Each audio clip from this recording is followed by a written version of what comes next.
നിങ്ങളുടെ ഇഷ്ട പരമ്പരകൾ എക്സ്ക്ലൂസീവായി സൺ നെക്സ്റ്റ് ആപ്പിലൂടെ തികച്ചും ഫ്രീ ആയി ഇപ്പോഴേ ആപ്പ് ഡൗൺലോഡ് ചെയ്യൂ. കുറെ പാവങ്ങള് കേസ് ഏൽപ്പിക്കും. അവരുടെ കയ്യിൽ കൊടുക്കാൻ കാശൊന്നും കാണില്ലല്ലോ. ഇനി അവര് കേസങ്ങാണെ മാറ്റി കൊടുത്ത ഇയാള് കാല് പിടിച്ച് മാപ്പി കൊടുക്കും. വക്കീലേ,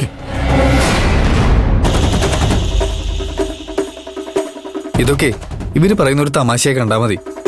വെറുതെ സ്കൂൾ പിള്ളേരെ പോലെ അവളോട് പറഞ്ഞു പാര വയ്ക്കാൻ നിൽക്കരുത്. വാടാ വാടാ.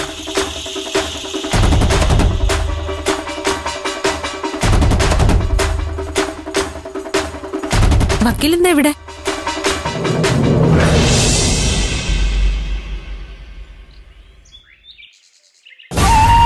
ഞാൻ ഇത് തരാൻ വേണ്ടി വന്നാ. അമ്മ ഉണ്ടാക്കിയതാ. തനിക്ക് ഇപ്പൊ തന്നെ കൊണ്ടു തരണമെന്ന് അമ്മയ്ക്ക് ഭയങ്കര വാശിയാ. അമ്മയുടെ സ്വഭാവം അറിയാലോ. എന്തെങ്കിലും കാര്യം നടക്കണമെന്ന് പറഞ്ഞാൽ അപ്പം നടന്നിരിക്കണം. ഞാനിതും കൊണ്ട് നേരെ ഇങ്ങ് പോന്നു. എന്നാ ഞാൻ പോട്ടെ. വക്കീലേ, എന്തെങ്കിലും പ്രശ്നമുണ്ടോ? ഏയ്, എന്തോ വിഷമമുള്ള പോലെ തോന്നി. എനിക്കെന്ത് വിഷമം. താൻ ക്ലാസ്സിൽ കയറാൻ നോക്ക്.